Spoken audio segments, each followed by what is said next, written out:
ایک دن خلیفہ ہارون الرشید نے اعلان کیا کہ دربار میں خراسان سے بڑے فقہا آ رہے ہیں اور عوام کو ان کے علم سے فیض یاب ہونے کے لیے دعوت دی جاتی ہے۔ حضرت بہلول دانا نے یہ اعلان سنا تو علم کی طلب میں وہ بھی دربار پہنچ گئے۔ دربار لوگوں سے بھرا ہوا تھا۔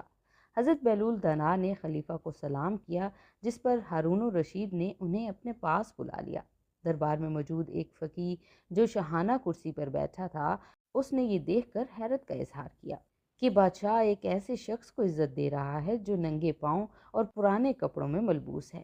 فقیہ نے کہا، آپ بہت مہربان ہیں جو ایسے معمولی لوگوں کو بھی دربار میں عزت دیتے ہیں۔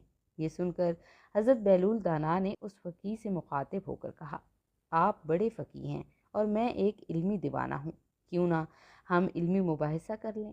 خلیفہ ہارون الرشید اس تجویز پر خوش ہوا کیونکہ اسے علمی مباحثوں کا شوق تھا۔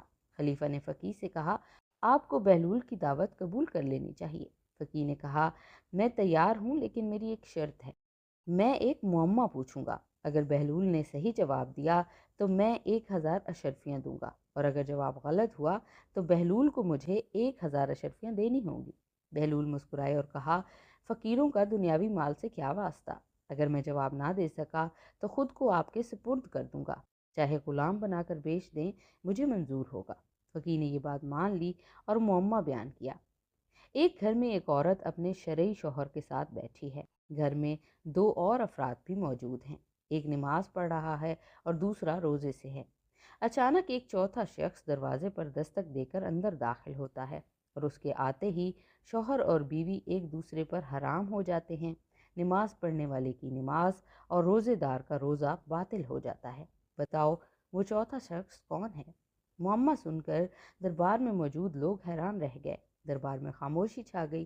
تب حضرت بہلول دانا نے بے ساختہ جواب دیا، وہ چوتھا شخص اس عورت کا پہلا شوہر ہے جو سفر پر گیا ہوا تھا۔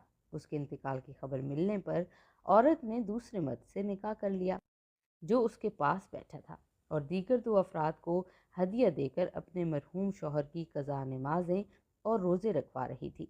جب پہلا شوہر زندہ واپس آیا تو عورت کا دوسرے مرد سے نکاح ٹوٹ گیا، اور مرحوم سمجھے جانے والے شوہر کے لیے پڑھی جانے والی نمازیں اور روزے باطل ہو گئے۔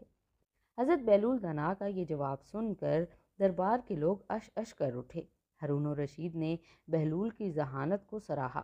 فقیہ نے شرط کے مطابق 1000 اشرفیاں پیش کی، لیکن بہلول نے کہا، فقیروں کو دنیا کے مال کی ضرورت نہیں، ان اشرفیوں کو مخلوق خدا میں باندھ دیں۔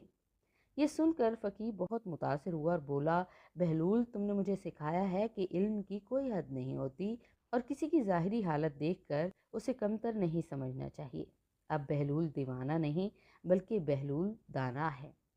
ناظرین گرامی، آج کی ویڈیو میں بس اتنا ہی۔ ویڈیو اگر آپ کو پسند آئی ہے تو اسے لائک اور شیئر کر دیجئے، اور اگر ہمارے چینل پر نئے ہیں تو سبسکرائب کرنا ہرگز مت بھولیے گا۔